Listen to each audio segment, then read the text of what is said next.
जय मसीह। सबको प्रभु परमेश्वर आशीष करे। और मैं सभी का फिर एक बार धन्यवाद करता हूँ। और ख़ास करके जिन वीडियो को बनाने के लिए परमेश्वर ने हमें आशीष किया कि मैं उन बातों को आप लोगों के सामने रखूं। और उन बातों के ऊपर में दोस्तों हम ध्यान करें, मनन करें और एक्चुअली जो भी बातें परमेश्वर की ओर से है उन्हीं को हम लेकर चलें, उन बातों को नहीं जो शायद ही आज है ना मनुष्य के द्वारा जो गलत फहमी में है बहुत सारे लोग। और कहीं ऐसा ना हो कि हम भी उनकी गलत फहमी में फंस करके उन्हीं को लेकर चलने की कोशिश करें, जिसके चलते हम परमेश्वर की विरोध या पवित्र आत्मा के विरोध में हो जाए या वो काम करे। तो दोस्तों परमेश्वर इस विषय के लिए बहुत बहुत आशीष करे। और दूसरी बात ये कि जो भी इन वीडियो को देखता है मैं उन सब का धन्यवाद करता हूँ। और बिल्कुल देखें, सुने और उन बातों को दोस्तों समझने की कोशिश करिए। आज भी उन बातों को मैं आप लोगों के सामने रखने का प्रयास करूँगा। और जैसे कि 1 और 2 पार्ट में जिन बातों को आपने सुना है, सुन रहे होंगे। और बहुत सारे लोग जो अभी जिन्होंने नहीं देखा है और जो भी उन वीडियो को देखेगा, तो ऐसे करके कि आप लोग जैसे कि पहला देखा, फिर दूसरा और अभी दोस्तों ये तीसरा वीडियो जो है उसी के ऊपर बनने जा रहा है। तो आप में से जितने लोग इन वीडियो को देखते हैं, मैं यही कहना चाहूँगा, अगर आप लोगों को अच्छे लग रहे हैं या आप लोगों को ऐसा लग रहा है कि हम इसमें जो बोल रहे हैं वचन से ही बोल रहे हैं। और दोस्तों मैं हमेशा कहता हूँ आप लोगों के पास भी बाइबल है, ज़रूर उसमें जाकर देखना है कि क्या ऐसे ही ये बातें हैं या जो हम देख रहे हैं, सुन रहे हैं, जिनको हम काफ़ी समय से फॉलो करते आए, कहीं वो व्यर्थ तो नहीं है। अगर परमेश्वर के आत्मा की ओर से है तो हमें निस्संदेह उनको लेकर चलना है। और या अगर वो बातें जो हम कर रहे हैं अगर वो केवल व्यर्थ है लेकिन फिर भी हम लेकर चल रहे हैं दोस्तों, तो हमें उसको छोड़ना चाहिए बहुत जल्द से जल्द। हमें प्रेज द लॉर्ड। तो दोस्तों सही बातों को समझिए और उन्हीं को लेकर चलने की कोशिश करिए, क्योंकि हम वास्तविक अंतिम समय में हैं। और इसमें अभी है ना फंसे रहने के बजाय हमें वहाँ से निकल करके सुधार ला करके सही जीवन जीने की ज़रूरत है। तो दोस्तों इन सारी बातों के ऊपर में ज़रूर ध्यान दें और प्रभु और परमेश्वर आशीष करें। प्रभु यीशु मसीह के नाम में आप सबको ब्लेसिंग मिले। तो आइए दोस्तों शुरुआत करें, उसके पहले एक छोटी सी प्रार्थना करते हैं और आज के विषय में जाते हैं।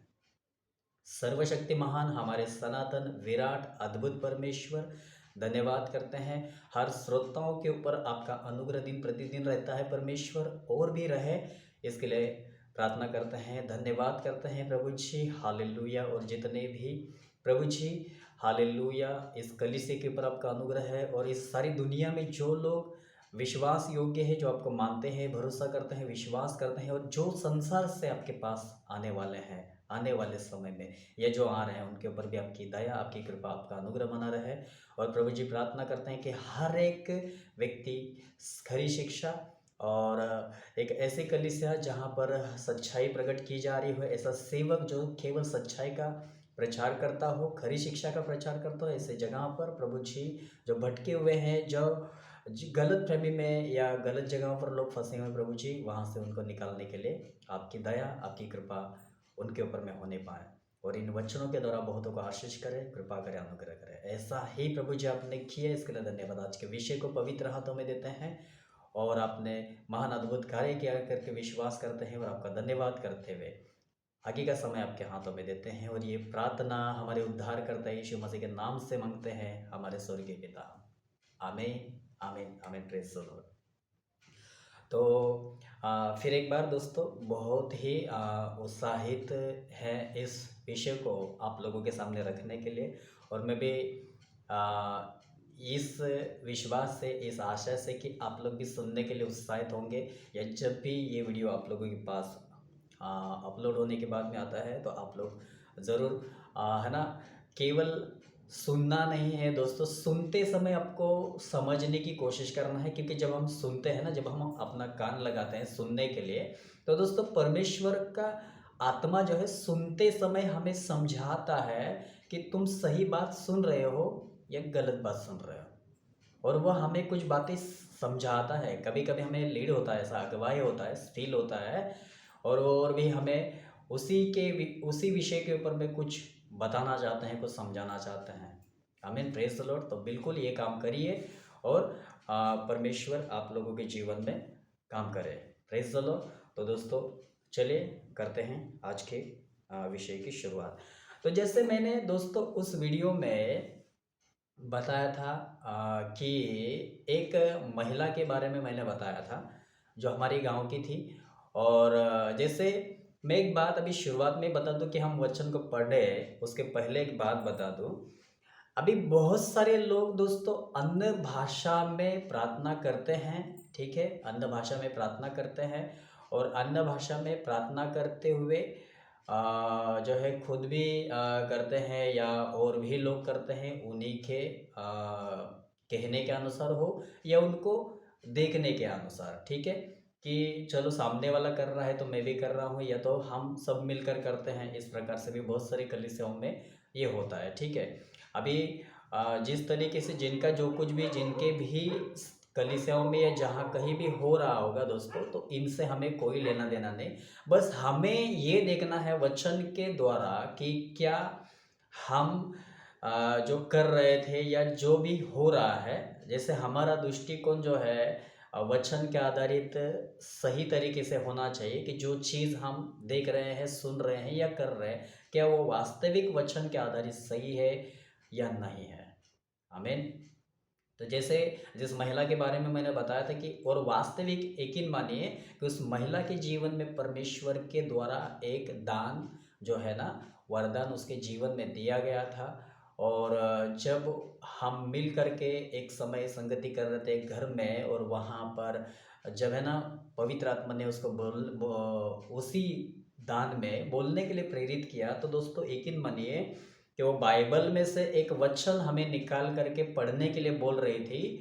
लेकिन ये बात तो हम समझ गए, ये बात हम समझ गए, लेकिन आप लोग जानते हैं हम उस वचन को नहीं ढूंढ पाए क्योंकि हमारे समझ में नहीं आ रहा था कि वो क्या बोल रही है। आमीन। क्योंकि आप लोग जानते हैं जो व्यक्ति आत्मा में बोलता है वो हमारे अंदर आत्मा भी है, ठीक है। अभी हमारे अंदर भी पवित्र आत्मा है, और भी अन्य लोग जो हम मिलकर संगति करते थे उनके अंदर भी पवित्र आत्मा है, लेकिन फिर भी हम लोगों के समझ में नहीं आया दोस्तों। समझ रहे हैं क्यों नहीं समझ में आया हमारे? अगर वो पवित्र आत्मा से होकर बोल रही है तो हमारे समझ में आना चाहिए था, नहीं आना चाहिए था। अगर हम ये कहें कि उसके अंदर भी पवित्र आत्मा है, हमारे अंदर भी पवित्र आत्मा है, तो पवित्र आत्मा तो एक ही है, तो उनके द्वारा जो बोला जा रहा है वो हम लोगों के समझ में आना चाहिए था। लेकिन दोस्तों ऐसा नहीं है। आई मीन क्यों?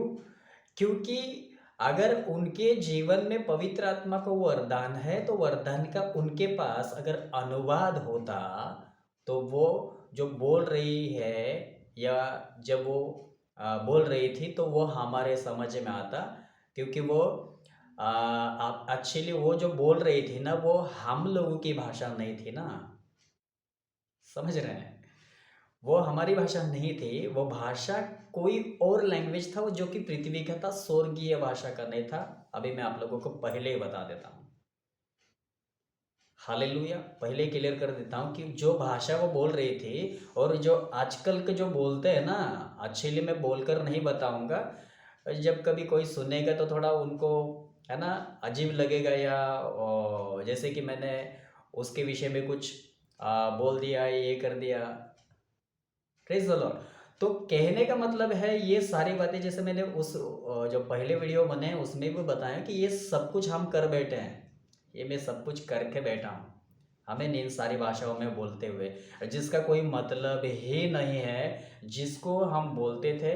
क्योंकि जिस समय मैंने इस महिला को बोलते हुए जब देखा, जो वास्तविक जिसे कहते हैं ना प्योर लैंग्वेज, जो इस पृथ्वी के ऊपर में जो भाषा है जो पवित्र आत्मा के द्वारा एक व्यक्ति को वरदान दिया जाता है, जब वो महिला बोल रही थी, जब वो बहन बोल रही थी, तो मुझे परमेश्वर का आत्मा ये अगुवाई कर रहा था कि जो वो बोल रहे हैं ना वो इस पृथ्वी की लैंग्वेज है, लेकिन वो हमारे समझ में नहीं आ रहा था क्योंकि वो और का भाषा है। और वो भाषा जो है ना, जैसे कि तेलंगानु है ना, तेलुगु भाषा जो होती है ना, जो तेलुगु भाषा जो बोलते हैं, कुछ इसी प्रकार का वो लैंग्वेज था। और वो उसके जो वर्ड निकल रहे थे वो इसी प्रकार से हमारे समझ में आ रहे थे। और हमारे साथ एक भाई भी थे, दयानंद करके नाम है, जो इधर ही हमारे गांव में ही रहते हैं। हालांकि अभी वो दूसरे स्थान पर हैं। और वहीं से हम जो है भोज पास्टर के द्वारा ही अगुवाई प्राप्त करके हम वहाँ से अपनी सेवा का ही जो है 2019 से हमने शुरू किया है। तो परमेश्वर उनका आशीष करे। तो वो भाई भी थे हमारे साथ वहाँ पे। और हम बाइबल में बस ढूंढ रहे हैं कहाँ से कहाँ है, कौन सा है, उनको भी दिखा रहे हैं कौन सा अभी वो बोल तो रही है, आमीन, लेकिन ना ही तो वो निकाल पा रहे हैं और ना ही हम भी ढूंढ करके निकाल पा रहे हैं। क्यों दोस्तों? क्योंकि वो भाषा वो या वो जो लैंग्वेज था वो दूसरी भाषा थी, दूसरा लैंग्वेज था, ये स्वर्गीय भाषा नहीं थी। अभी मैं दूसरी एक बार बोल देता हूँ, स्वर्गीय लैंग्वेज नहीं था। आमीन। और सबसे बड़ी बात तो यही है कि देखिए, जैसे बहुत सारे जगहों पर इन बातों का, जैसे मैं आपको फिर एक बार बताता हूँ, बहुत सारी जगहों पर इस बात की मान्यता देते हैं ना, कहते हैं कि जिसके जीवन में पवित्र आत्मा का जो दान है ना, वरदान है अन्न भाषा का, वो अगर नहीं है तो उसके जीवन में पवित्र आत्मा नहीं है। तो ये मैं पहले ही बताया हूँ। और आप में से अगर किसी को पता भी रहेगा कि पवित्र आत्मा अगर है और उसके जीवन में वरदान है, अगर अन्य भाषा का वरदान है या नहीं है, तो इसका मतलब ये नहीं कि अगर उसके जीवन में अन्य भाषा का वरदान नहीं तो पवित्र आत्मा नहीं है। नहीं नहीं, आप लोग जानते हैं, मुझे लगता है अगर आप गलती की पुस्तक में उसका जब तीसरा अध्याय और मेरे ख्याल से आप लोग जब 17 वचन पढ़ है ना, 27 वचन को पढ़ते हैं, गलती 3 का 27 पढ़ते हैं, और तुम में से जितनों ने मसीह में बपतिस्मा लिया है उन्होंने मसीह को पहन लिया है। हालेलुया। तो दोस्तों, जितनों ने मसीह में, यीशु में, प्रभु में बपतिस्मा लिया है उन्होंने मसीह को, यीशु को, प्रभु को क्या कर लिया है? पहन लिया है। तो यहाँ अन्य भाषा का कोई कॉन्सेप्ट है ही नहीं। और ये इसी से साबित नहीं होता है कि जिस किसी के जीवन में अगर अन्य भाषा का वरदान नहीं है तो उसके जीवन में पवित्र आत्मा नहीं है। ये ऐसा कौन सी भी जगह पर कहीं पर नहीं लिखाया गया है क्लियरली। जिस भी सेवक ने पत्री लिखा है उसने भी इस बात को क्लियर नहीं किया है कि अगर आप लोगों के जीवन में आपके, है ना, अंदर अगर अन्य भाषा का वरदान नहीं है तो आपके जीवन में पवित्र आत्मा नहीं है। तो आपको पवित्र आत्मा पाने के लिए प्रार्थना करना चाहिए, किसी का हाथ रखवाना चाहिए, तो आपके जीवन में पवित्र आत्मा आएगा। बहुत सारी जगहों पर दोस्तों क्या करते हैं, किसी ने बपतिस्मा ले लिया तो उनके ऊपर में हाथ रखते हैं।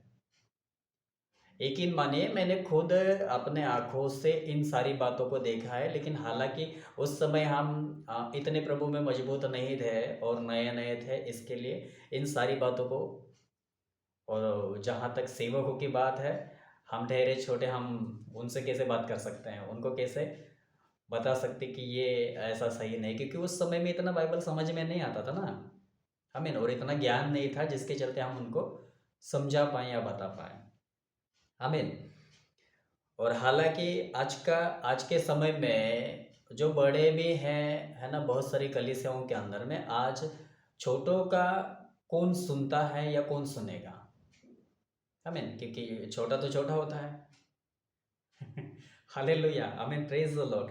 लेकिन कहते हैं ना, जो छोटे से छोटे के ऊपर में क्या करता है, जो प्रभु यीशु मसीह की ओर से है, अगर वो उसके ऊपर में विश्वास करता है, भरोसा करता है, या उसको एक लोटा पानी भी अगर देता है तो परमेश्वर उसको भी याद रखता है और उसका भी प्रतिफल उनको दिया जा सकता है।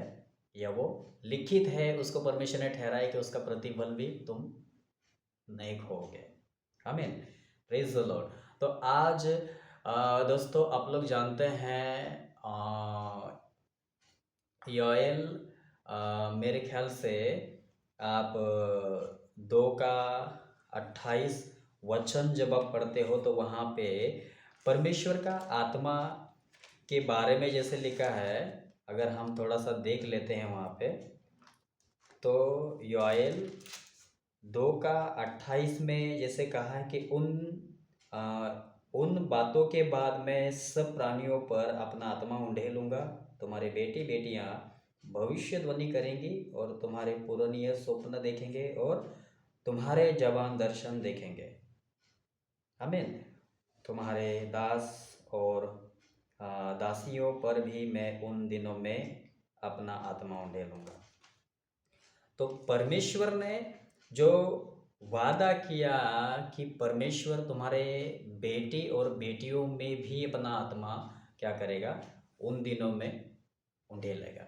तो दोस्तों समझने वाला विषय ये है कि आज जो भी प्रभु को ग्रहण करता है उसके जीवन में परमेश्वर का आत्मा अगर है तो क्या केवल चंद लोग ही है जिनके द्वारा ही परमेश्वर बात करता है, परमेश्वर का आत्मा बात करता है, या उनके द्वारा भी बात करता है जिनके जीवन में पवित्र आत्मा है?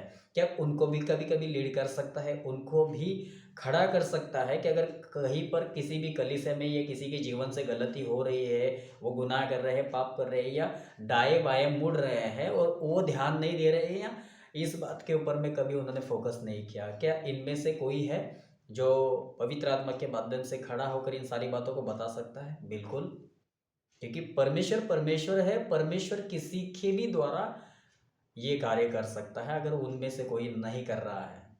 आमीन। Praise the Lord. तो इसीलिए आज है ना, छोटा है कि बड़ा है, लेकिन ये बात हमें ध्यान में रखना है कि अगर परमेश्वर उनके द्वारा बात कर रहा है तो हमें इसके ऊपर में ज़रूर क्या करना चाहिए, ध्यान देना चाहिए और उसको समझने की कोशिश करना चाहिए। मैं एक इसी में एक वचन रख करके फिर मुद्दे पर बात करते हैं। लूका रचित सुसमाचार 10 के 16 में जैसे यीशु मसीह ने कहा कि जो तुम्हारी सुनता है वह मेरी सुनता है, और जो तुम्हें तुच्छ जानता है वह मुझे तुच्छ जानता है, और जो मुझे तुच्छ जानता है वह मेरे भेजने वाले को तुच्छ जानता है। आमीन। Praise the lord. यीशु मसीह खुद कह रहा है कि जो कोई तो तुम्हारी नहीं सुनता है वो मेरी नहीं सुनता है, जो कोई तुम्हें तुच्छ जानता है वो मुझे तुच्छ जानता है, और अगर मुझे कोई तुच्छ जान रहा है तो मेरे भेजने वाले को क्या कर रहा है, तुच्छ जान रहा है। इसीलिए इन बातों को ध्यान में रखते हुए अगर हम किसी को भी सुन रहे हैं दोस्तों, किसी को भी सुन रहे हैं, वो छोटा है या बड़ा है फर्क नहीं पड़ता, लेकिन अगर वो परमेश्वर की ओर से है और उसकी बातें अगर परमेश्वर की ओर से है तो आपको उनकी बातों को स्वीकार करना ही पड़ेगा। इसके अलावा आपके पास कोई ऑप्शन नहीं है। और दूसरी बात तो ये है कि जैसे परमेश्वर के वचन में लिखा भी है ना कि परखने का दान तो यूं ही तो नहीं दिया है, परखने का दान भी दिया है, और निसंदेह हमें परखना चाहिए कि उसकी बातें यूं ही है, परमेश्वर की ओर से है या उसके खुद की ओर से है, मन की ओर से है। ये परमेश्वर का आत्मा दूध का दूध और पानी का पानी करता है, क्लियर हो जाता है ना, साबित हो जाती है ये बात।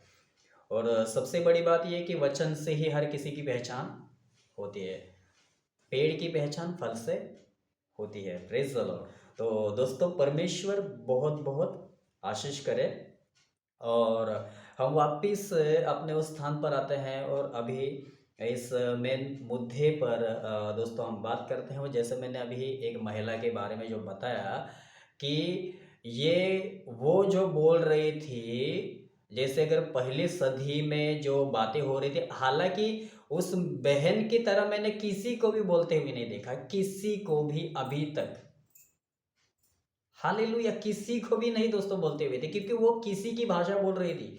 ऐसी भाषा जो इस पृथ्वी पर बोली जाती है। और आजकल जो लोग बोलते हैं उसका न तो हाथ है, ना पैर है, ना कान है, ना नाक है।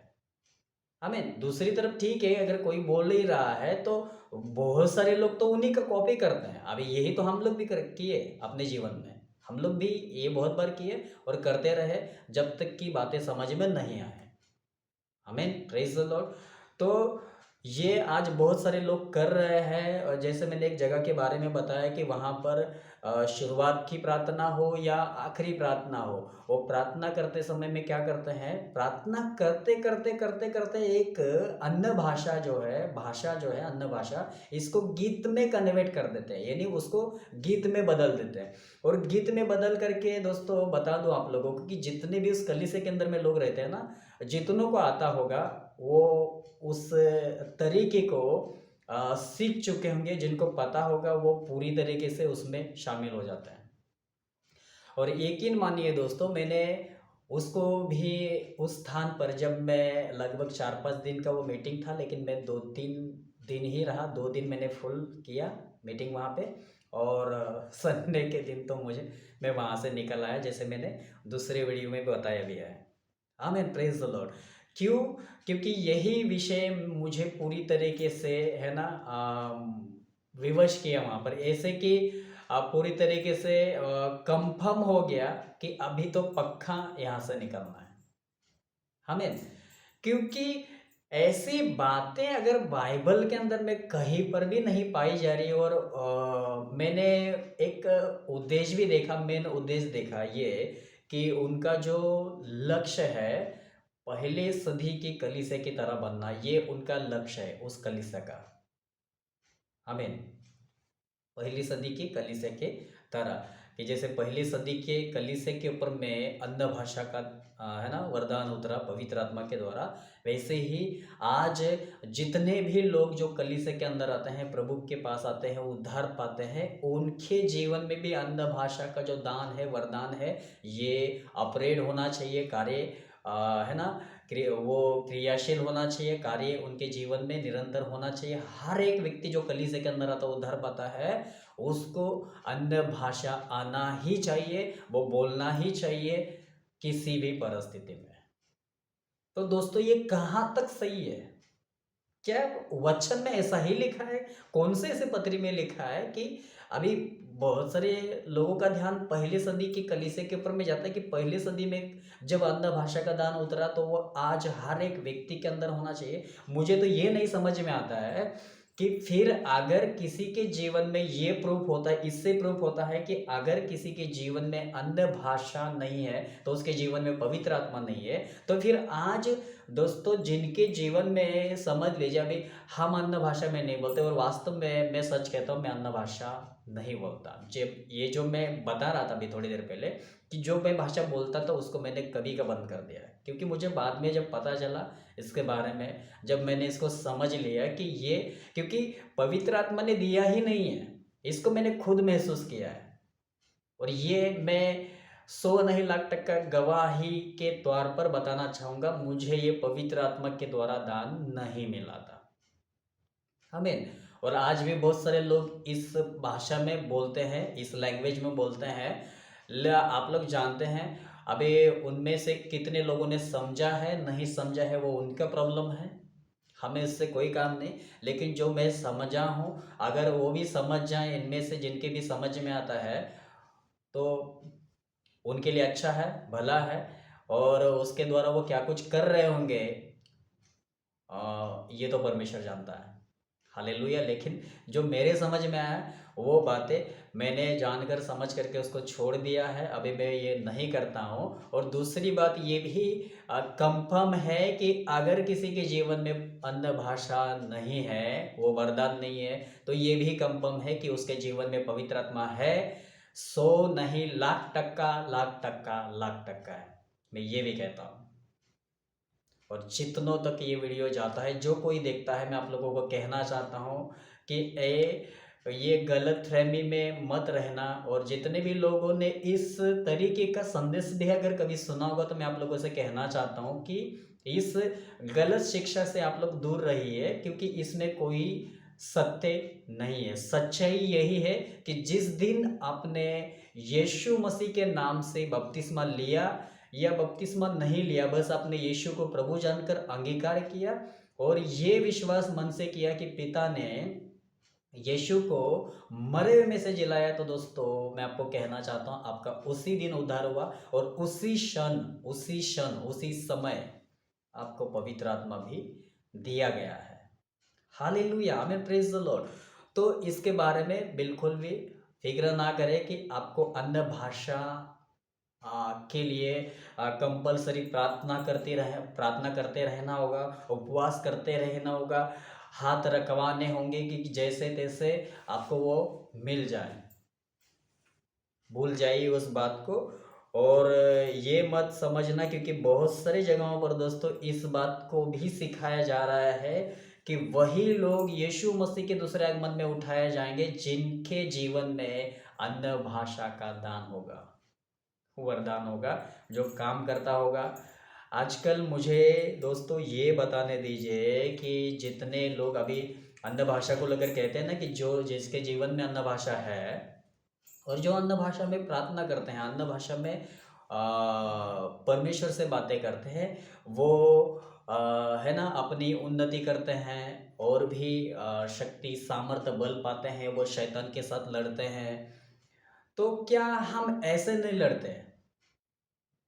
मुझे जो भी वीडियो देखेंगे और अगर किसी का भी कुछ सवाल है इस वीडियो को देखने के बाद में, तो मुझे कमेंट करके बताना, और वो भी इस सवाल के जवाब के साथ कि अगर किसी के जीवन में पवित्र आत्मा का अगर ये दान या वरदान नहीं है, तो क्या वो परमेश्वर के ये शैतान के साथ नहीं लड़ सकते, परिस्थिति के साथ नहीं लड़ सकते?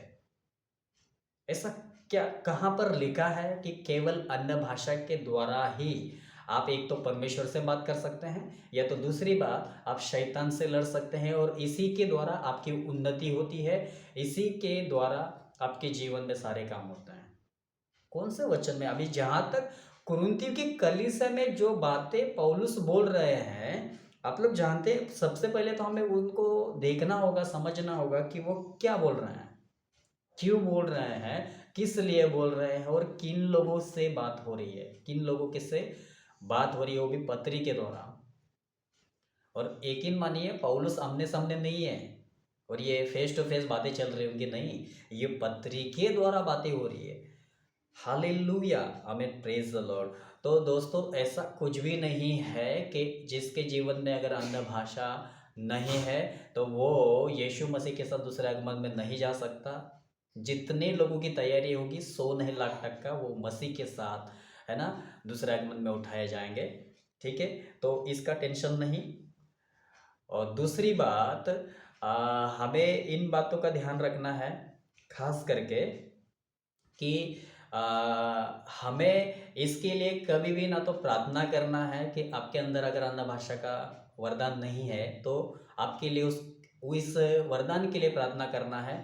ऐसा इसको भी अपने माइंड से निकाल दीजिए कि आपको उसके लिए प्रार्थना करना है, उपवास करना है, तभी है ना आप सामर्थ्यशाली बन सकते हैं, एक सामर्थी व्यक्ति बन सकते हैं, आशीषित व्यक्ति बन सकते हैं। उसी के द्वारा आपकी उन्नति होगी, उसी के द्वारा आप मसीह के लिए तैयार होंगे और उसी के द्वारा आप परमेश्वर से बातें करते हैं और परमेश्वर उसी के द्वारा आपको उत्तर देता है। ये सारी भी बातें अपने माइंड से निकाल दीजिए दोस्तों। क्यों क्यों निकाल दीजिए और क्यों इसकी चिंता नहीं करना है, क्यों इसके बारे में सोच विचार नहीं करना है दोस्तों? इसीलिए क्योंकि जो भाषा, जो लैंग्वेज आपके पास है, जैसे अभी मैं जिस लैंग्वेज में, जिस भाषा में बोल रहा हूँ, आमीन, वो उसी भाषा में मेरा खुदावन परमेश्वर, राजाओं का राजा, महाराजा जो है वो मेरी इसी लैंग्वेज को सुनता है दोस्तों, समझता है। जो भाषा आप बोलते हैं वही लैंग्वेज, वही भाषा ये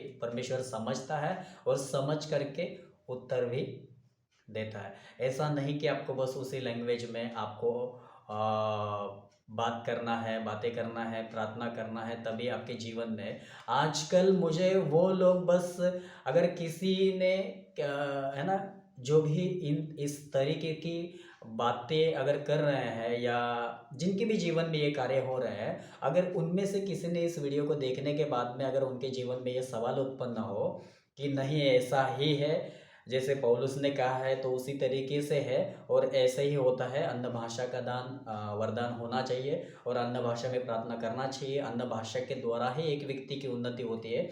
तो मेरा दोस्तों यही सवाल है, अगर किसी के मन में ये सवाल अगर है ना हाँ खटकता है तो मैं उनसे यही कहना चाहूँगा कि फिर आज कितने लोग हैं इस दुनिया के अंदर में जो अन्य भाषा बोलते हैं, उनके जीवन में अगर उन्नति हुआ है तो मुझे कमेंट में ये करके लिख कर के बताना कि ऐसा फलाना व्यक्ति है, वो है, ऐसा है, इनके जीवन में ऐसा हुआ, उनके जीवन में वैसा हुआ। आप लोग जानते हैं मैं अन्य भाषा में नहीं बोलता हूँ, ठीक है, मैं अन्य भाषा में नहीं बोलता हूँ, मैं अन्य भाषा में प्रार्थना नहीं करता हूँ।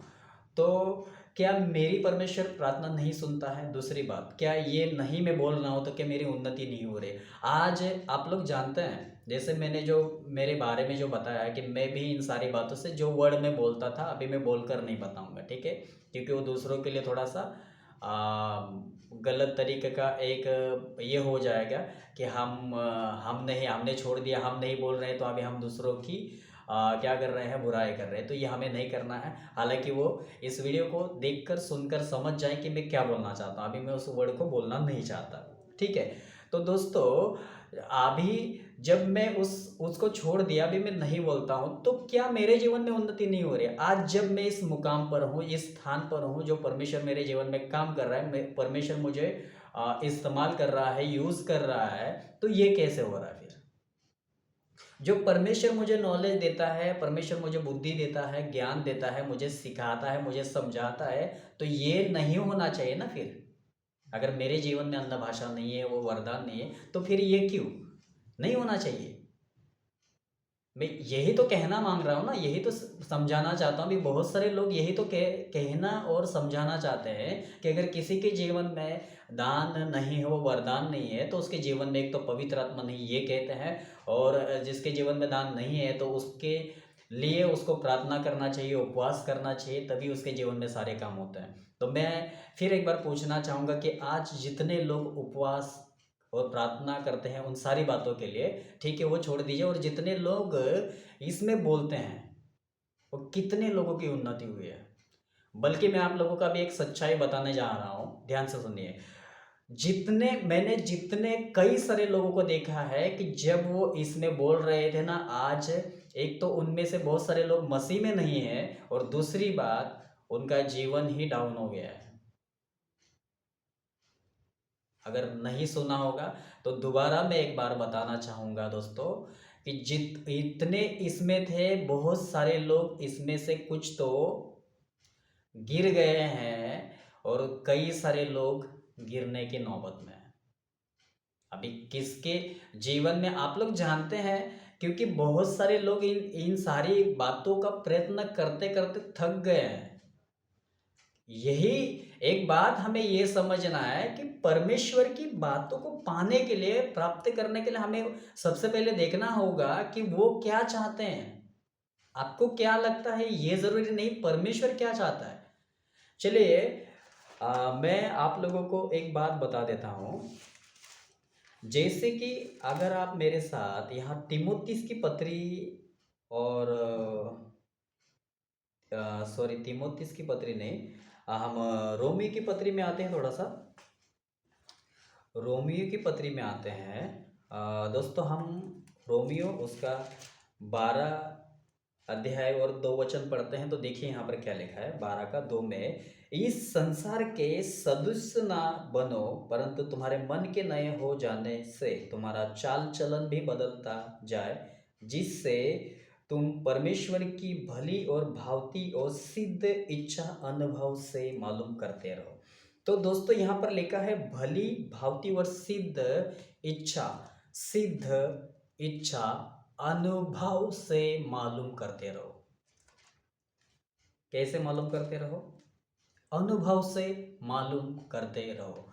भली भांति और सिद्ध इच्छा। तो परमेश्वर की भली और भांति सिद्ध इच्छा के ऊपर में आज कितने लोगों का फोकस है, कितने लोग ये काम कर रहे हैं। अभी बहुत सारे लोग तो इसी में समय गंवा रहे हैं कि कैसे तो मुझे अन्य भाषा का वरदान या दान मिले।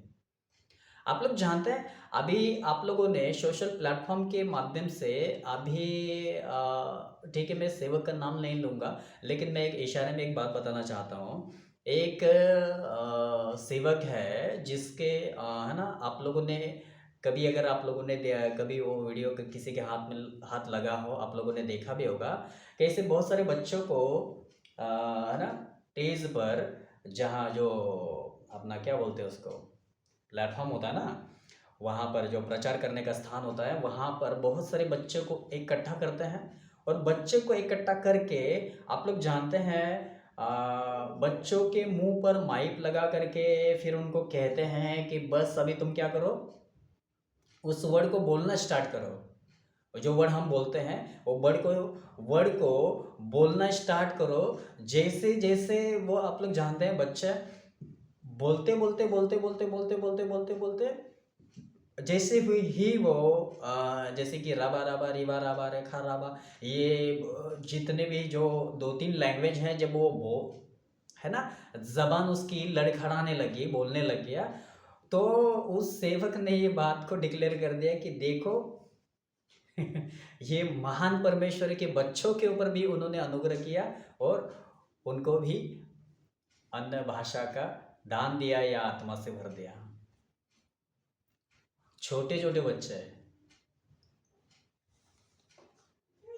आप लोग जानते हैं, जहाँ तक किसी को बपतिस्मा देने की बात है, तो क्या जो बच्चा समझदार नहीं है, क्या हम उसको बपतिस्मा दे सकते हैं? वचन के आधारित है? बिल्कुल भी नहीं है। हमें जैसे माता मरियम चर्च में ये सारी चीज़ें होती है ना, छोटे से छोटे बच्चों का भी क्या कर देते हैं, बपतिस्मा कर देते हैं, जो कि उसको कोई अक्ल भी नहीं है।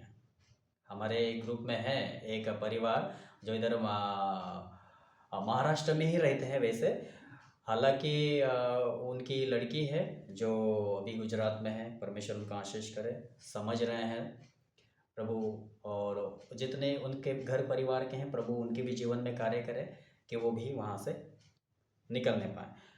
आमीन। तो ये उस कलीसिया में होता है। दूसरी बात दोस्तों, जैसे कि जो बात मैं भी बता रहा था कि क्या यहाँ पर ये जो हुआ या यहाँ पर जो किया गया बच्चों के साथ में, क्या ये सही हुआ था? क्या ये हम किसी को बोलने के लिए मजबूर करें कि तू बोल या तुम बोलो, और तुम जैसे जैसे बोलोगे और जैसे तुम्हारी जबान लड़खड़ाने लगेगी तो समझ जाना कि परमेश्वर के आत्मा ने तुम्हें दान दे दिया, वो वरदान दे दिया। ये कहाँ तक सही है?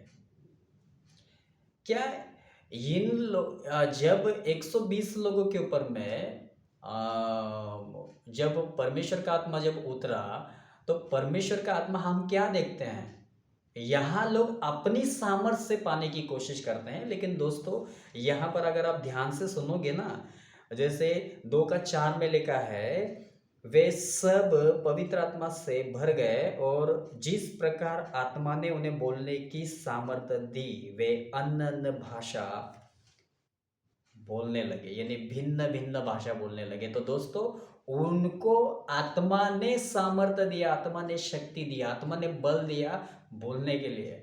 और यहाँ बोलने के लिए बल कौन दे रहा है? एक सेवक मजबूर कर रहा है, और दूसरी तरफ वो जो कर रहे हैं ना, वो अपनी शक्ति और अपना सामर्थ्य लगा रहे हैं।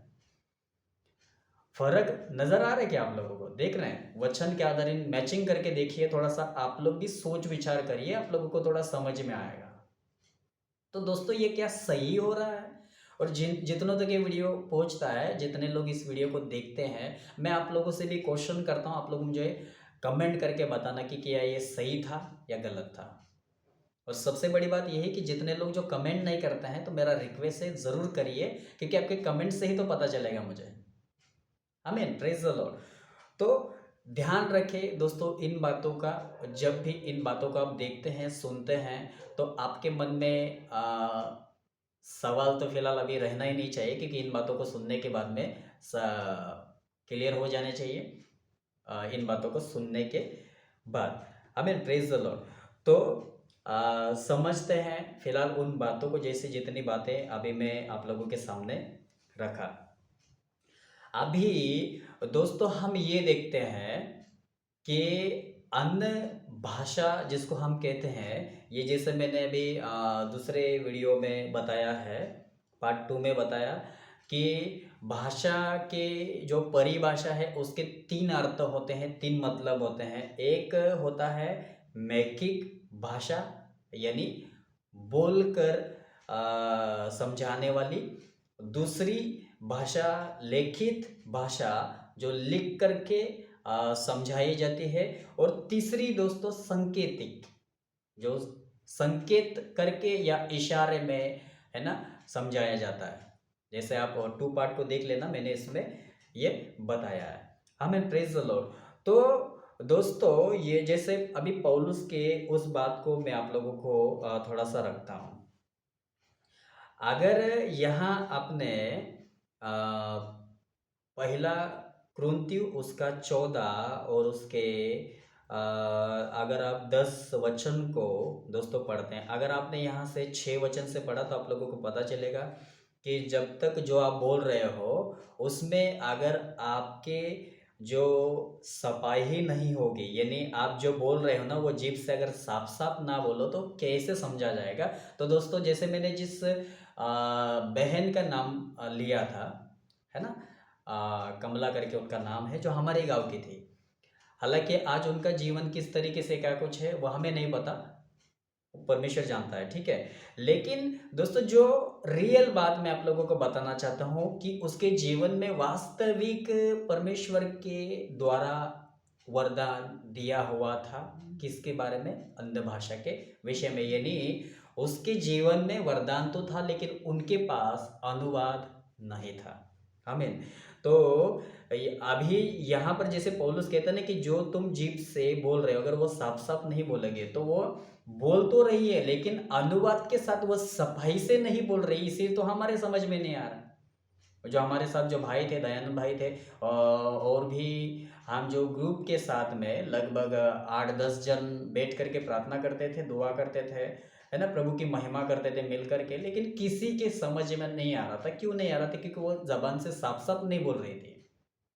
यानी भाषा धरती की ही है, इसी धरती की भाषा है, बस इतना है कि अनुवाद के साथ नहीं बोल रही थी। जैसे ये 120 लोगों के ऊपर में अनुवाद के साथ भाषा ऑपरेट हुई थी ना, कार्य कर रही थी कि जो सुन रहे हैं लोग वो अपनी अपनी भाषा को सुन रहे थे। यानी उनकी भाषा में ये जो प्रेरित जे थे या और भी अन्य जितने भी 120 लोग थे, ये उनकी भाषा में, यानी यूँ समझिए अगर 120 लोग हैं, 120 लोगों के ऊपर में पवित्र आत्मा उतरा है, 120 लोगों को पवित्र आत्मा ने शक्ति सामर्थ्य दी, है ना, अन्य भाषा यानी भिन्न भिन्न भाषा बोलने के लिए। तो इसका मतलब है 120 लोग अलग अलग भाषा में बोल रहे थे, अलग अलग लैंग्वेज में बोल रहे थे। जितने लोग वहाँ पर थे वो सभी अपनी जन्मभूमि की भाषा सुन रहे थे, समझ रहे थे, और रिप्लाई देकर उन्होंने कहा कि अभी हमें बताओ कि हमें क्या करना चाहिए। मुझे लगता है 33वें वचन को जब आप लोग पढ़ते हो, 2 का 33। हालेलुया। तो लॉजिकली हमें दोस्तों इन बातों को समझना होगा कि आज जो हम फिर देख रहे हैं, सुन रहे हैं, समझ रहे हैं, या जिन बातों को बहुत ही गंभीर रीति से बताई या समझाई जा रही है, क्या इसमें वास्तविक सच्चाई है भी या नहीं है? तो वचन से हम लोगों को देखना पड़ेगा ना, थोड़ा समझना पड़ेगा सही से कि जो हम सीख रहे हैं, समझ रहे हैं, या जो बातें हमें सिखाई जा रही है क्या वास्तव में ये ऐसी ही है। हालेलुया। आप लोग जानते हैं, इसको मैं दोबारा पढ़ूं उसके पहले मैं आप लोगों को एक वचन बताना चाहूँगा। जैसे कि पहला तिमुती पहला अध्याय और उसके जब आप 7 वचन को पढ़ते हैं दोस्तों, तो यहाँ पर लिखा है, क्या लिखा है देखिए, और व्यवस्था पक तो होना चाहते हैं पर जो बातें कहते हैं और जिनको दृढ़ता से बोलते हैं उनको समझती भी नहीं। पर हम जानते हैं कि यदि कोई व्यवस्था को उचित रीति से काम में लाए तो वह भली है। तो दोस्तों व्यवस्था एक ऐसा माध्यम है ना मनुष्य के लिए कि इसको इसके बीच में जैसे कई सारे वचनों में बताया गया कि इसमें ना तो हमें बढ़ाना है ना घटाना है। आप लोग जानते हैं ये बहुत भारी पड़ सकता है हमारे लिए, क्योंकि वचन हमारा न्याय करेगा। ये मैं अपने कलीसिया में कई बार बताता हूँ, जब भी कभी ये हमारे सामने आता है तो मैं इसको रखता भी हूँ। और आप लोग जानते हैं दोस्तों, हर कलीसिया गंभीर होनी चाहिए परमेश्वर के बातों के प्रति, वचन के प्रति।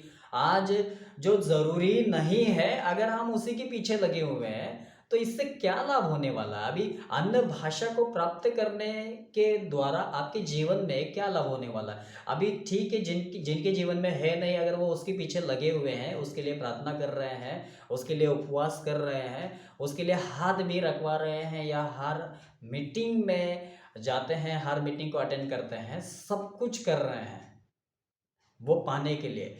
लेकिन ठीक है, जो पाने के लिए पाने की कोशिश कर रहे हैं, अगर आपने उसको पा भी लिया तो क्या वो आपके लिए है? अगर आपने उसको पा लिया, ठीक है कि आपने उसको पा लिया, बस वो नहीं कि जो आपने दूसरों को कॉपी कर लिया, ऐसा वाला नहीं, वो तो कभी पाना भी नहीं। हालेलुया। आपको परमेश्वर के आत्मा की ओर से, यही तो बात है दोस्तों, कि हमारी इच्छा नहीं, परमेश्वर की इच्छा क्या है वो देखना है। परमेश्वर की भली भावती और सिद्ध इच्छा को हमें समझना है, ना कि हमें क्या लगता है। बस हम अपना लेकर बैठ जाते हैं, मुझे प्रभु यही चाहिए, प्रभु मुझे वही चाहिए, मुझे प्रभु ऐसा चाहिए, मुझे प्रभु वैसा चाहिए। लेकिन हम ये नहीं देखते कि प्रभु तुम्हारी क्या इच्छा है। हमें प्रेज द लॉर्ड, परमेश्वर क्या चाहता है ये हमारी सोच होनी चाहिए, ऐसा हमारा दोस्तों विचार होना चाहिए। लेकिन ऐसा विचार आज किसका है? ऐसा विचार कौन रखता है और कौन समझता है आज परमेश्वर की बातों को, परमेश्वर के मन को कौन समझ रहा है कि आज मुझे जो लगता है वो तो ठीक है, लेकिन मेरा प्रभु, मेरा यहोवा, मेरा परमेश्वर क्या चाहता है कि मैं क्या करूं। दूसरी बात ये दोस्तों कि आज आप लोग जानते हैं, आप लोग डिसाइड नहीं करते कि आपको क्या परमेश्वर का आत्मा क्या देना चाहिए और क्या नहीं देना चाहिए। ये आप इसमें है ना खोजबीन नहीं करते हैं कि चलो परमेश्वर के आत्मा के पास ये दान, ये वरदान है। दान वरदान कई प्रकार के हैं, पौलुस कहता है ना कई प्रकार के हैं, लेकिन वही एक आत्मा क्या करता है, सबको बांट देता है। तो दोस्तों एक बात याद रखिए कि जिस दिन परमेश्वर का आत्मा आपको मिला, उसी दिन कि आज हम परमेश्वर की इच्छा के ऊपर में कम और हम अपनी इच्छा के ऊपर में ज़्यादा जोर देते हैं। तो ऐसा नहीं होना चाहिए दोस्तों। आज हमारे जीवन में परमेश्वर की इच्छा क्या है ये ज़रूरी है, ना कि हमारी इच्छा क्या है वो ज़रूरी है। हमें प्रेज द लॉर्ड, हमें हमेशा कहना चाहिए कि प्रभु मेरी नहीं लेकिन आपकी इच्छा है। एक बात याद रखना, पवित्र आत्मा के द्वारा ऑलरेडी आपके जीवन में वो दान वरदान जो है वो दिए गए हैं। आपने शायद उसको महसूस नहीं किया होगा, या आपने उसको नहीं समझा होगा। उसको समझिए, उसको जानने की कोशिश करिए कि आपके जीवन में परमेश्वर के आत्मा के द्वारा कौन से दान और वरदान दिए हैं, और वो भी आपकी कैपेसिटी के अनुसार दिए होंगे। आपको बस महसूस करना है, आपको उसको समझना है, आपको उसको जानना है। हमें प्रेज द लॉर्ड कि परमेश्वर की आत्मा के द्वारा आपको क्या दिया है। और वो मैं आप लोगों को यूं ही नहीं बता रहा हूँ, लेकिन मैं आपको एक वचन देता हूँ आपको। आप जब पहला कुरिन्थियों दूसरा अध्याय, और मुझे लगता है आप उसके 13-12 वचन को जब पढ़ते हैं, देखा 13 से पढ़ते हैं, जिनको हम मनुष्य के ज्ञान के सिखाई हुई बातों में नहीं, परंतु आत्मा की सिखाई हुई बातों में आत्मिक बातों से मिला मिलाकर सुनाते हैं। परंतु शारीरिक मनुष्य परमेश्वर की आत्मा की बातें ग्रहण नहीं करता, क्योंकि वे उसकी दृष्टि में मूर्खता की बातें हैं, और ना वह उन्हें जान सकता है, क्योंकि उनकी जांच आत्मिक रीति से होती है। क्योंकि उनकी जांच कैसी होती है? आत्मिक रीति से होती है।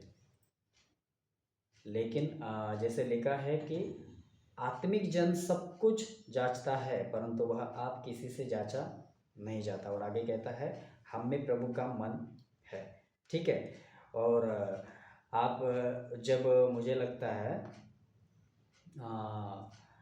11 से पढ़ते हैं, मनुष्य में से कौन किसी मनुष्य की बातें जानता है, केवल मनुष्य की आत्मा जो उसमें है। वैसे ही परमेश्वर की बातें भी कोई नहीं जानता, केवल परमेश्वर का आत्मा। हालेलुया। और आप जानते हैं 12 में एक बार पढ़ी लेते हैं, परंतु हमने संसार की आत्मा नहीं परंतु वह आत्मा पाई है जो परमेश्वर की ओर से है, कि हम उन बातों को जाने जो परमेश्वर ने हमें दी है।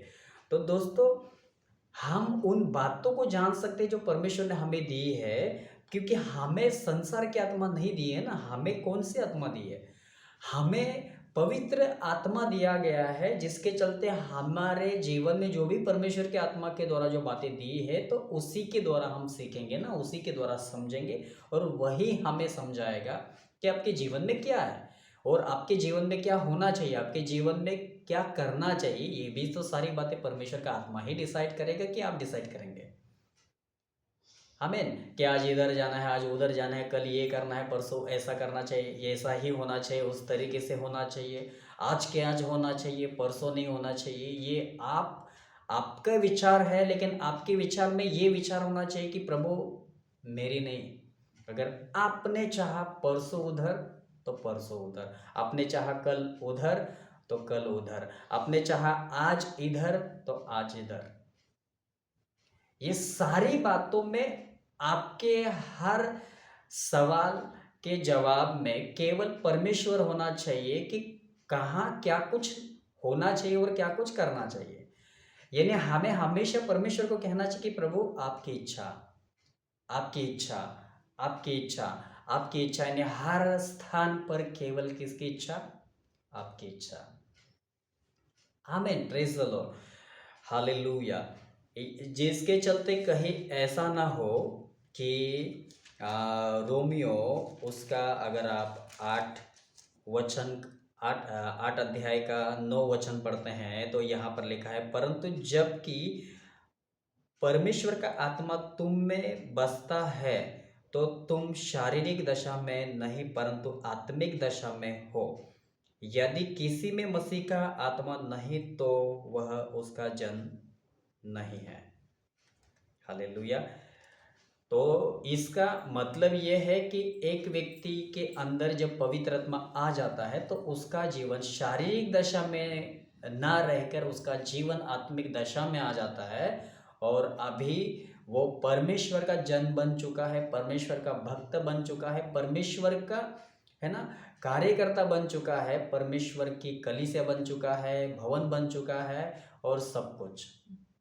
आमीन।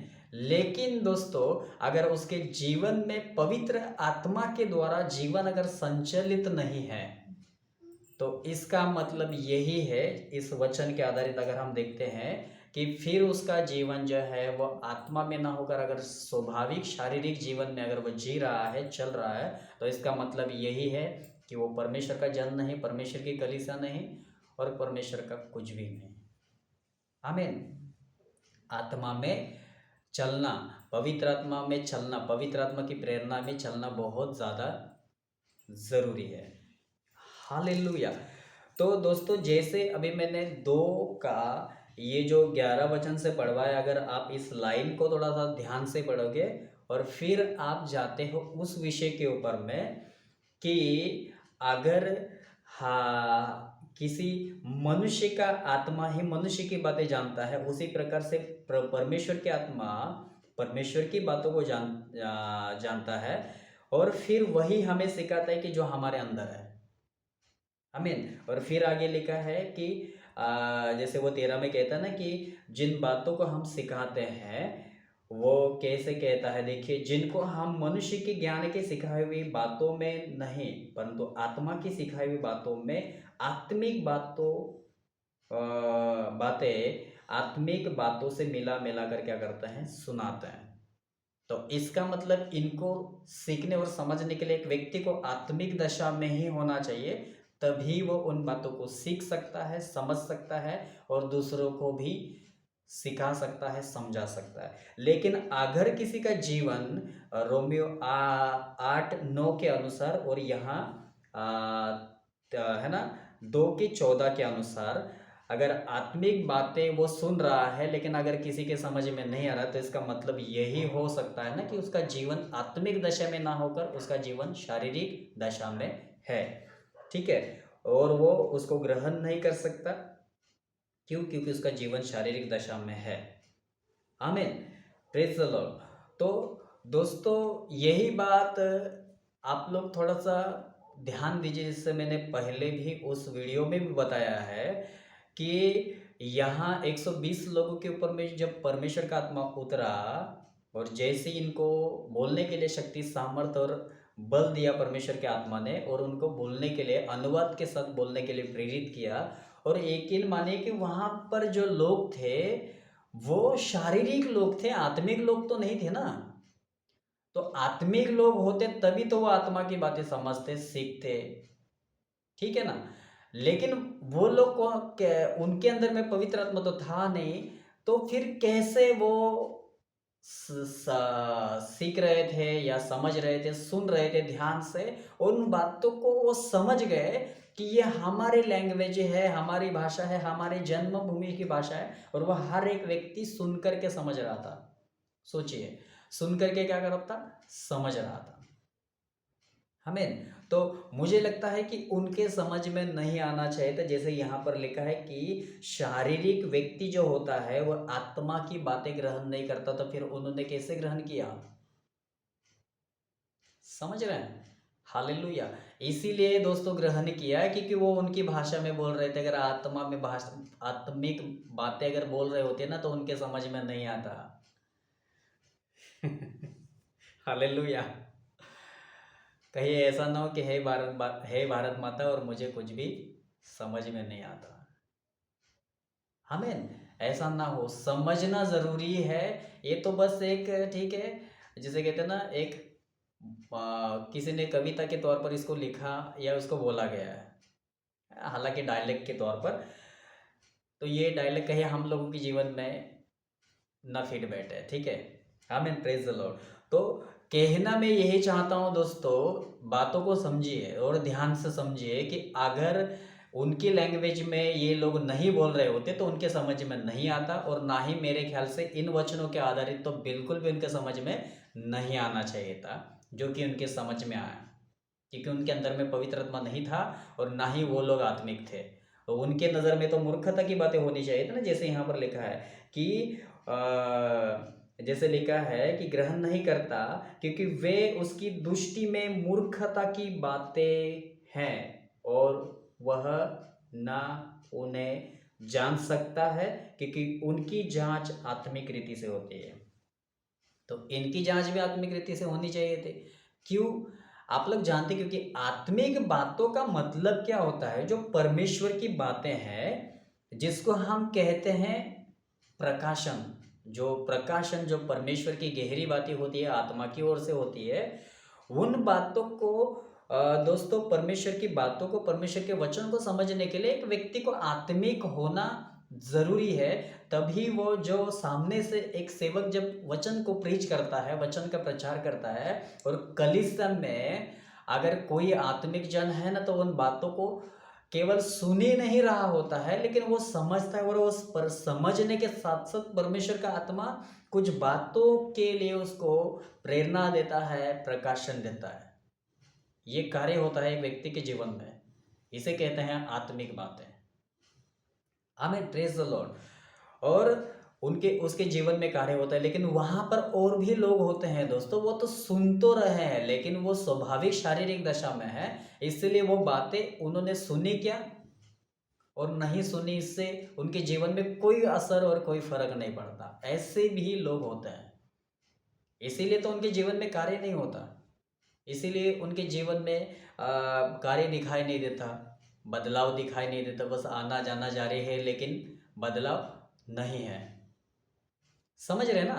तो दोस्तों समझिए इन बातों को, और समझ करके हमें अपने जीवन को सही करना है, उन बातों में आना है जहाँ हमें होना चाहिए था। चलिए दोस्तों, जैसे मैं अभी एक बात बता दूँ, संसार में गूगल सर्च करके देख लेना आप लोग, 7,100 कितना 59, यानी एक कम 60 और भाषाएं हैं, ठीक है। और दूसरी तरफ वो कहता है 44 भाषा लुप्त है। मेरे ख्याल से मैंने पहले वीडियो में भी बताया है, पार्ट 2 में। तो ये टोटल मिला करके आप लोग देख सकते हैं 7,200 के आसपास में, समझ लीजिए गिनती अगर हम करते हैं। और ये विश्व भर की बात है, लेकिन आप लोग जानते हैं गूगल श्योर नहीं है, पूरी तरह से कंफर्म नहीं है कि इतनी ही है, लेकिन वो उसमें आप लोगों को कुछ वर्ड ऐसे कुछ शब्द देखने को मिलेंगे कि शायद हो सकता है या नहीं हो सकता है, कम हो सकता है, ज़्यादा हो सकता है। इसका मतलब मैं वहाँ पढ़ करके समझ गया कि गूगल भी श्योर नहीं है कि इतनी ही हो सकती है या है। दूसरी तरफ जैसे मैंने भारत देश के बारे में, यानी भारत देश के अंदर में कितनी भाषाएं हैं, उसको भी जब मैंने गूगल सर्च किया तो कम से कम दोस्तों आपको 1950 के आसपास में जो है वो आप लोगों को गूगल में आप लोग देख लेना भी इसमें कितनी सच्चाई है और नहीं है। लेकिन जो मेरे सामने आए वो मैं आप लोगों को बताना चाहता हूँ। आमेन, प्रेज द लॉर्ड। और इसमें भी कुछ हजार जो है, हजार के आसपास में उनके बारे में भी कुछ बताया है जो भी मुझे याद नहीं आ रहा, ठीक है। लेकिन जो भी उसका पूरा बायोडाटा जो दिखा रहा था उसके नीचे, वो 1950 के आसपास में जो मैं आपको बता रहा हूँ, आप लोग भी ज़रूर गूगल सर्च करके उसको देखिए और समझिए, ठीक है। तो दोस्तों ये अभी भारत देश की बात अगर 1950 के आसपास में, तो समझिए कि 7,200 के आसपास में, या उससे 7 के बजाय 8,000 समझ लीजिए, ठीक है। लेकिन अगर हम बाइबल की बात करते हैं, अभी ये गूगल की बात छोड़ दीजिए, दुनिया की बात छोड़ दीजिए, बाइबल कहती है, जैसे पौलुस कहता है, पौलुस क्या कहता है, जैसे कि सबसे पहले हम 10 वचन को पढ़ते हैं, ठीक है। पहला कुरिन्थी 14 का 10, जगत में कितनी ही प्रकार की भाषाएं क्यों ना हो, परंतु उनमें से कोई भी बिना अर्थ की ना होगी। तो पौलुस जो है परमेश्वर के लोगों ध्यान से सुनिए कि पौलुस कहता है कि इस दुनिया के अंदर में कितनी भी भाषाएं क्यों ना हो, लेकिन वो बिना अर्थ की नहीं है, उसका हर एक भाषा का अर्थ है। भाषा का अर्थ आप लोग जानते हैं। अभी मैं एक बात आप लोगों को समझा दूं। भाषा जिसको हम कहते हैं ना, भाषा का मतलब जैसे भाषा की परिभाषा का जैसे मैंने 3 अर्थ बताया आप लोगों को, मौखिक, लेखित और सांकेतिक, ठीक है। इसको भी छोड़ दीजिए, लेकिन ये समझिए कि भाषा आप लोग जानते हैं, अगर कोई बाहर से आ जाए, कोई बाहर से आ जाए या आप कहीं बाहर चले जाएं, तो आप लोग जानते हैं, अभी मैं खुद की बात बता दूं कि मैं मराठी समाज में से हूँ। मैं अगर मराठी सुनता हूँ, मराठी बोलता हूँ, ठीक है। और अगर मैं जो हिंदी बोल रहे हैं या इंग्लिश बोल रहे हैं, अगर मैं वहाँ जाऊँ, क्योंकि मैं बाहर से आया हूँ ना, बाहर देश से आया हूँ, तो मुझे कोई तो पूछेगा ना, कोई तो क्या करेगा, पूछेगा कि भैया तू किस समाज से है, यानी तू किस जाति से है, तुम्हारी भाषा क्या है। क्योंकि मैं वहाँ की भाषा बोल रहा हूँ, इसीलिए वो मुझे ये क्वेश्चन करेगा कि तुम कहाँ से हो, किस तरफ से हो और तुम्हारी भाषा क्या है। जिसे कहते हैं ना जन्म भूमि की भाषा, जैसे वहाँ पर कह रहे हैं ना ये लोग कि ये हमारी जन्मभूमि की भाषा क्या कर रहे हैं, बोल रहे हैं। आमीन, प्रेज़ द लॉर्ड। वैसे वो हमसे पूछ सकते हैं, सवाल पूछ सकते हैं, तो फिर मैं उनको कहूँगा, क्या कहूँगा, मेरी जन्मभूमि की भाषा क्या है, मराठी। ये लोगों को समझना ज़रूरी है दोस्तों। अभी कई सारे लोग जो हैं वो इसके ऊपर में ध्यान ही नहीं देते हैं कि ये इस तरीके से बातें हैं। हमें प्रेज़ द लॉर्ड। तो समझना है हमें कि भाषा जिसको हम कहते हैं, तो पौलुस जिसको कहता है कि दुनिया में कितनी ही भाषाएं क्यों ना हो, लेकिन वो बिना अर्थ की नहीं, हर भाषा का अर्थ है। हर भाषा का अर्थ है। जो हर एक जनजाति है ना, जितनी भी भाषाएं, जितनी भी धर्म के लोग रहते हैं, वह हर एक लैंग्वेज का मतलब है। इसी प्रकार से दोस्तों, जो परमेश्वर के आत्मा के द्वारा जो दान वरदान जो एक व्यक्ति के जीवन में दिया जाता है ना, उसका भी एक पर्पस होता है। हमें प्रेज द लॉर्ड, यानी उसमें भी जो आपको जो भाषा जो दी जाती है, आपको जो लैंग्वेज दिया जाता है, जिसको हम कहते हैं अन्य भाषा, दोस्तों इसमें भी बिना अर्थ के कोई ऐसा वर्ड और कोई शब्द नहीं होता। उसका हर एक वर्ड का, हर एक शब्द का अर्थ होता है, मतलब होता है। लेकिन आजकल जितने भी लोग बोलते हैं, जितने भी जगहों पर जिन भी लोगों के जीवन में देखते हैं, तो उसका अर्थ किधर चला गया फिर? बस हम बोले ही जा रहे हैं, बोले ही जा रहे हैं, तो उसका अर्थ होना चाहिए ना। उसका हाथ पैर कुछ कुछ तो नज़र में आना चाहिए, कुछ तो दिखना चाहिए, लेकिन कुछ भी तो नहीं दिख रहा है, तो फिर इसका क्या मतलब है? तो कुछ तो हमें इसके ऊपर में थोड़ा सा ध्यान देना चाहिए ना, फोकस करना चाहिए, कि फिर हम बस बोले ही जा रहे हैं और जिसका कोई मतलब नहीं है। ये तो पौलुस जैसे देखिए, थोड़ा सा आगे जब हम पढ़ते हैं, मुझे लगता है अभी इस विषय को मैं पूरा पढ़ूँ इससे अच्छा 19 वचन के मैं पढ़ रहा हूँ। दोस्तों देखिए, ध्यान दीजिए, 18 से पढ़ता हूँ। मैं अपने परमेश्वर का धन्यवाद करता हूँ कि मैं तुम सबसे अधिक अन्य भाषाओं में बोलता हूँ। अन्य भाषाओं में बोलता हूँ, इसका मतलब पौलुस कहना चाहता है कि मैं भिन्न भिन्न भाषाओं में क्या करता हूँ, बोलता हूँ। परंतु कलीसिया में अन्य भाषा में 10,000 बातें, 10,000 बातें। तो दोस्तों बातें कहता है, ठीक है, भाषा है, लेकिन भाषा का मतलब ही होता है बातें करना, ठीक है।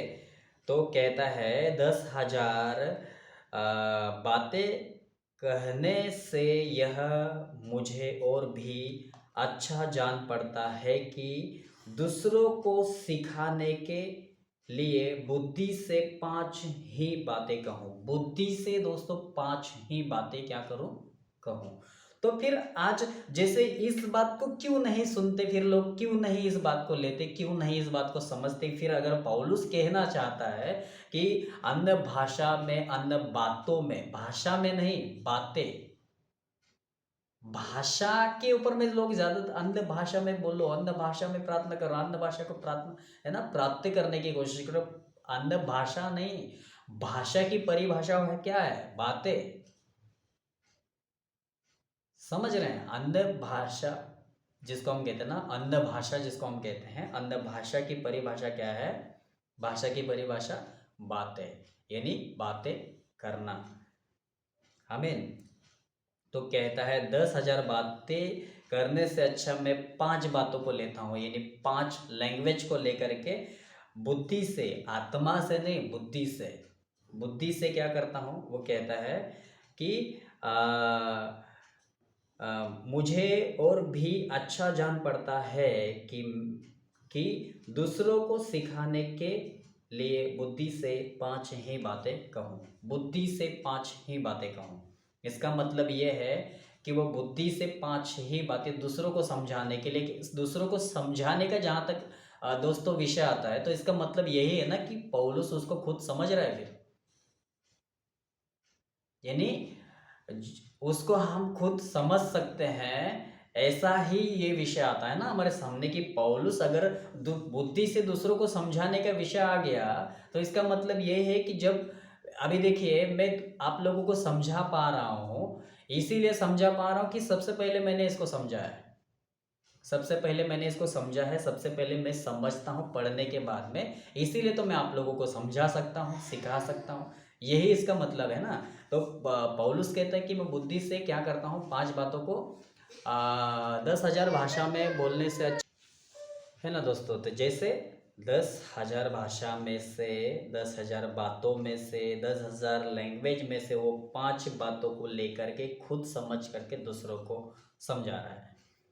तो दोस्तों मुझे एंड में मैं आप लोगों को ये बताना चाहता हूँ, फिर आज जितने जगहों पर ये सब कुछ जो बोला जाता है, दूसरे को दूसरे के सामने बोला जाता है या दूसरों से भी बुलवाया जाता है, फिर ये कहाँ तक सही? आज जब लोग बोलते हैं, कई सारी जगहों पर बोलते हैं, अन्य भाषा में बोलते हैं, है ना, इन लैंग्वेजों में बोलते हैं, तो क्या खुद समझ रहे हैं पौलुस की तरह? आज फिर अगर सारी जगहों पर सभी लोग अगर कर रहे हैं, ठीक है, आप लोग अगर कर रहे हो तो ठीक है, लेकिन फिर इस वचन को हम क्यों नहीं लेते हैं? इस वचन को क्यों फॉलो नहीं करते? दूसरी तरफ वो ये भी कहता है ना कि कलीसिया में अगर किसी के जीवन में अनुवाद नहीं हो तो वह कलीसिया में शांति रहे और खुद से और परमेश्वर से बात करे। खुद से और परमेश्वर से बात करने का मतलब ये ऐसा नहीं कि वास्तव में उसमें से होकर आप परमेश्वर से बात कर सकते हो, नहीं, उसका मतलब ये भी नहीं है। परमेश्वर से बात करने का मतलब कि आप जब खुद से बात कर रहे हो, यानी आपको, आपके पास अगर अनुवाद नहीं है तो जब आप उसमें बोल रहे हो तो वो एक प्रकार से ये हो गया ना, आपके खुद खुद से या परमेश्वर से बात कर रहे हो, उसका मतलब तो सीधा सीधा ये होता है। लेकिन इसका मतलब ये नहीं होता है दोस्तों कि आप सच में परमेश्वर से बात कर रहे हो, नहीं। वो लैंग्वेज इस धरती का है, धरती के ऊपर जितनी भी जनजातियां रहती है, जितनी भी भाषा बोली जाती है दोस्तों, वो लैंग्वेज आपको, आप अगर किसी के भी जीवन में दान है, वरदान है, तो वो भाषा इस पृथ्वी की है। समझ रहे हैं? आमीन। तो आपके पास वरदान नहीं है ना, ये वरदान है लेकिन आपके पास अनुवाद नहीं है, तो आप कलीसिया में बोलकर किसकी उन्नति करने वाले हो? समझ रहे हैं? किसी की उन्नति नहीं होने वाली, किसी की तो छोड़िए, आपकी खुद की भी नहीं होने वाली। पौलुस कहता है कि जो अन्य भाषा में बातें करता है वो खुद की उन्नति करता है, लेकिन खुद की उन्नति के बारे में जैसे पौलुस ने यहाँ पर दोस्तों बताया, आज कितने सारे लोग हैं, कितने सारे लोगों के जीवन में उन्नति हुई है। बहुत सारे लोग, जैसे मैंने पहले भी बताया कि कितने सारे लोग तो गिर गए हैं ना, मसीह में से ही निकल गए हैं इन सारी बातों को प्राप्त करते करते। आमीन। और किसी के जीवन में, जैसे मैंने खुद का उदाहरण दिया, ये हमारे जैसे और भी कई सारे लोग हैं जिनके भी जीवन में पवित्र आत्मा का ये वरदान नहीं है, और उनका जीवन भी परिवर्तन हो रहा है, बदल रहा है, चेंज हो रहा है, उनके जीवन में आशीष हो रहा है, और है ना, उनका जीवन आशीष पा रहा है। तो ये उनके जीवन में नहीं है फिर भी हो रहा है, तो ये कैसे हो रहा है? जैसे मैंने खुद का भी उदाहरण बताया, क्यों हो रहा है, किस लिए हो रहा है? नहीं होना चाहिए था फिर तो हम भी उसके पीछे लगे रहते, हम भी उसको पाने की कोशिश करते, लेकिन ज़रूरत नहीं है ना। जहाँ ज़रूरत रहेगी अगर, तो ये परमेश्वर का आत्मा डिसाइड करेगा कि आपको देना है कि नहीं देना, आप क्यों पीछे लगे हुए हैं? और आप लोग जानते हैं, अभी एक बात आखिर में ये बात बता दूं, और इस विषय के ऊपर में हम और भी दोस्तों बात करेंगे आगे। तो मैं आपको ये कहना चाहता हूँ कि आज बहुत सारे, जैसे पौलुस ने जो बात बताई है, उस तरीके से, उस एंगल से तो कलीसियाओं में फॉलो करते हुए दिखाई ही नहीं देता है। कि जैसे पौलुस ने कहा कि अगर अन्य भाषा में कोई बोल रहा है और उसके पास अगर अनुवाद नहीं है तो कलीसिया में शांत रहे और बारी बारी से बोले। वहाँ पर उस कलीसिया में, उस स्थान में एक व्यक्ति अनुवाद करने वाला होना चाहिए, और वो बारी बारी से बोलने वाले 2 या 3 व्यक्ति होना चाहिए। अगर एक है ना, 2 बोल रहे हैं, बारी बारी से बोल रहे हैं, तो तीसरा व्यक्ति उसका अनुवाद करे। या अगर नहीं है तो सबको शांत बैठना चाहिए। आमीन, प्रेज द लॉर्ड। सबको क्या रहना चाहिए? शांत बैठना चाहिए। लेकिन इस भी रूल को या इस वचन को भी कलीसियाओं के अंदर में दोस्तों फॉलो नहीं किया जाता है। मैंने बहुत सारी जगहों पर देखा है, शायद आप लोगों ने भी देखा होगा। कलीसिया क्या करती है? अन्य भाषा में बोलती है, जिसका हमें सही मायने में अर्थ भी नहीं पता कि हम बोल क्या रहे हैं।